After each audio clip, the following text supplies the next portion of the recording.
A matemática do GPS. Foram os russos os pioneiros no desenvolvimento do Sistema de Posicionamento Global, GPS, com o lançamento do satélite Sputnik em 1980. Mas os americanos já estudavam o sistema na década de 70 no Departamento de Defesa com o nome de Navstar GPS, e era para uso militar somente. Depois é que o uso foi liberado para os civis, mas com uma precisão muito ruim, de cerca de 100 metros. Em 2000, essa precisão aumentou para 10 a 15 metros, o que fez suas vendas explodirem. A ideia é que 24 satélites operem no sistema e outros fiquem na reserva, para substituírem estes que porventura possam dar algum problema. Mas como funciona o GPS? Os 24 satélites estão distribuídos em 6 planos de órbitas. Cada satélite orbita a Terra quase 2 vezes por dia, a uma altitude de aproximadamente 20.200 km. A ideia de desenvolver uma altitude, velocidade, número de satélites e de órbitas é que uma pessoa em qualquer ponto da Terra esteja ao alcance de pelo menos 4 satélites a qualquer momento. Um satélite do sistema GPS dura cerca de 10 anos, tem 900 quilos e 5,2 metros de diâmetro, já com os painéis solares estendidos. A matemática por trás do GPS. O princípio matemático usado é o chamado trilateração. Imagine que você tenha que encontrar alguém em Fortaleza e que você receba mensagens separadas sobre a localização dessa pessoa. Mensagem 1. Ele está a 450 metros do Mercado dos Peões. Mensagem 2. Ele está a 900 metros da Praça dos Leões, no centro da cidade. Mensagem 3.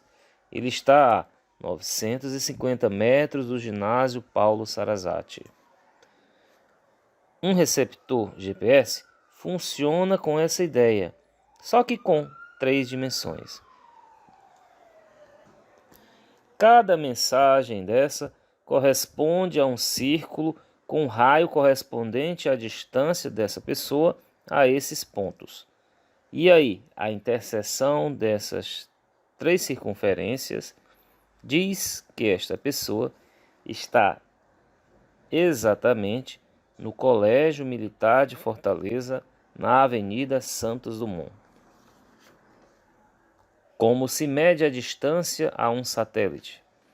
Os sinais que saem dos satélites correm à velocidade da luz e atingem um receptor na Terra.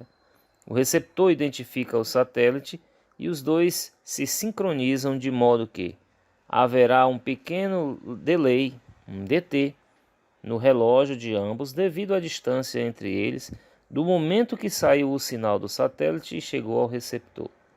A distância então é calculada multiplicando-se a velocidade da luz no vácuo, que é de 299.792.458 metros por segundo, pelo tempo do atraso, o DT. O receptor GPS recebe sinais de pelo menos 4 satélites ao mesmo tempo: S1, S2, S3 e S4. Geometria analítica da Terra.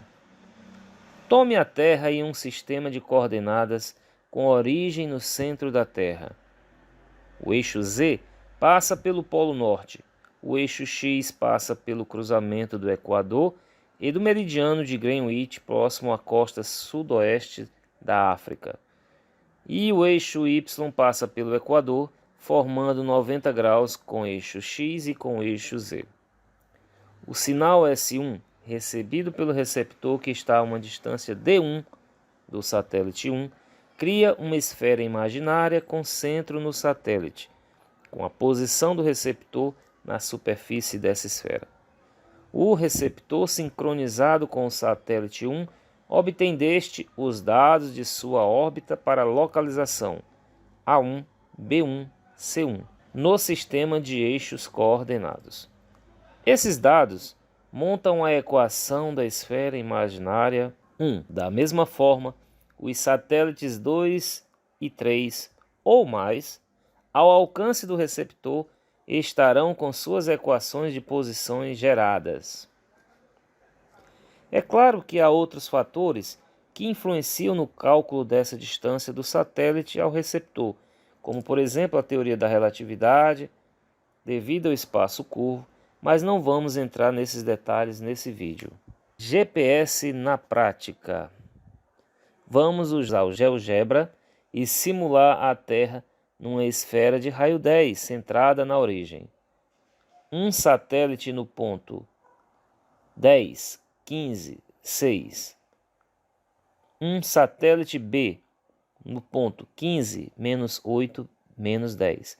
E um satélite C no ponto 16, menos 8, 17.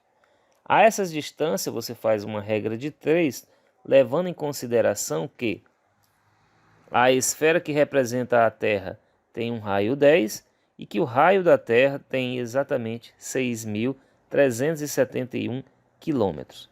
Então, numa regra de 3, você vai encontrar as coordenadas cartesianas em quilômetros desses 3 satélites no espaço.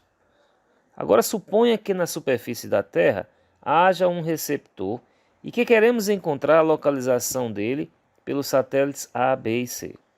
A distância do receptor ao satélite A é de 22,7, que comparado com a medida da esfera da Terra, essa distância seria de 14.462 quilômetros. Os satélites B e C estão a uma distância de 10,5 e 21,63, respectivamente, o que corresponde a distância do satélite B, 6.689 quilômetros, e a distância do satélite C, 13.780 quilômetros do receptor.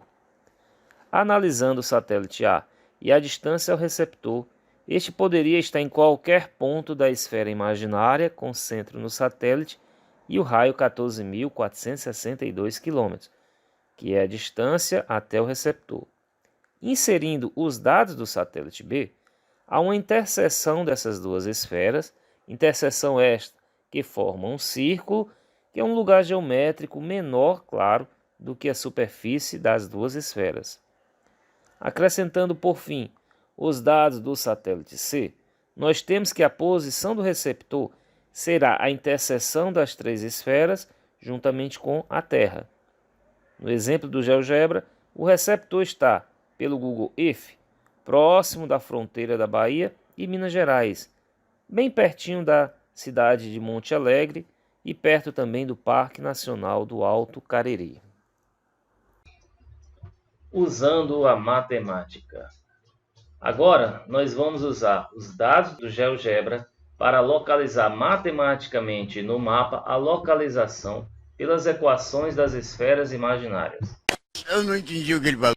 As equações que antes eram montadas com endereços A1, B1, C1, A2, B2, C2, A3, B3, C3, e nós vamos substituir esses A's, B's, C's pelas respectivas coordenadas cartesianas desses satélites. E aí nós vamos ter que x menos 10 ao quadrado mais y menos 15 ao quadrado mais z menos 6 ao quadrado igual a 515,29. O satélite B nos fornece a equação da esfera x menos 15 ao quadrado mais y mais 8 ao quadrado mais z mais 10 ao quadrado igual a 110,25. A esfera C nos fornece a seguinte equação do satélite C: x menos 16 ao quadrado mais y mais 8 ao quadrado mais z menos 17 ao quadrado igual a 467,86. Agora, desmembrando essa equação A, a equação B, a equação C, nós vamos ter as seguintes equações. Agora, o que nós temos que fazer é tentar resolver o sistema que não é linear, porque nós temos esses expoentes 2 do x, do y e do z. Mas nós temos que dar um jeito de tirar esses elementos que estão ao quadrado. Para isso, nós vamos subtrair a equação A da equação B. Vamos resultar nessa equação que aí está.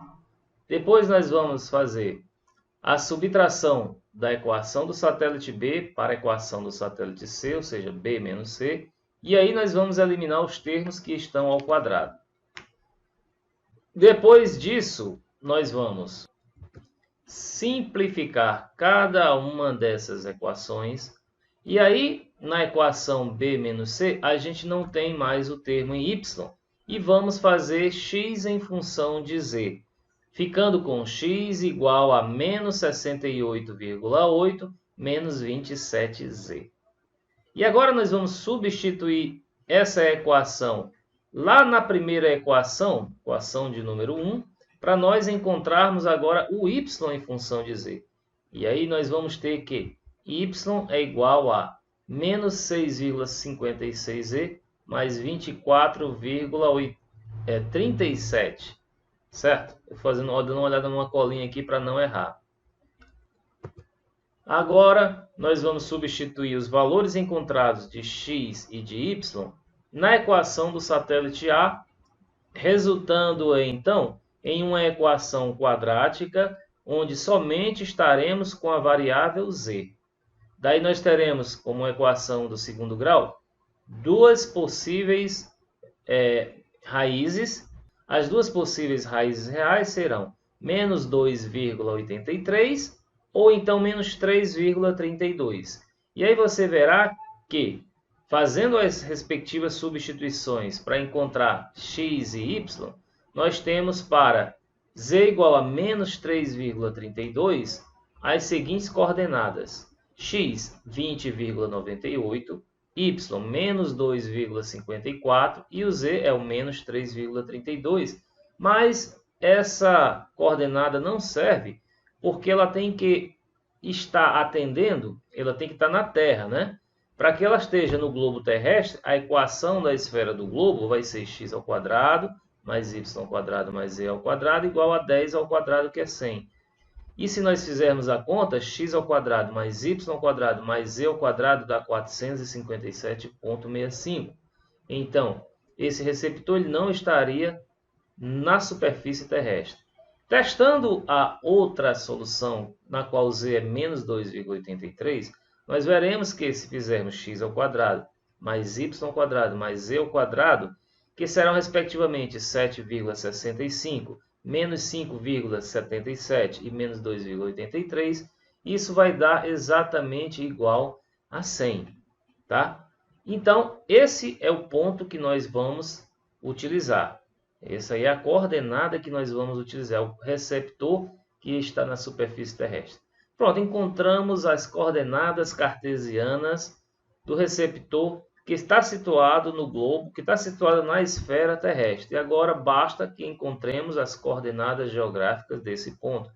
O que seria fácil usando o arco tangente, tá? Nós vamos ver o quanto ele vai estar em relação ao Equador e quanto é que ele vai estar em relação ao meridiano de Greenwich. E nós chegamos àquele resultado que foi encontrado lá no Google Earth. Ou seja, nós vamos ter que as coordenadas são 16 graus 28 minutos sul, 40 graus 36 minutos oeste. Tá? E se refere então a uma cidadezinha no sul da Bahia, quase fronteira com Minas Gerais, ali perto de Monte Alegre e do Parque Nacional do Alto Cariri. Tá certo? Então eu espero que agora tenha ficado totalmente claro. Tá bom? Eu peço você que dê um gostei nesse vídeo, dê um trabalho imenso fazer esse vídeo. Tá? Compartilha, se inscreve no canal se não for inscrito e acompanhe os nossos vídeos aí. Um abraço e até o próximo vídeo.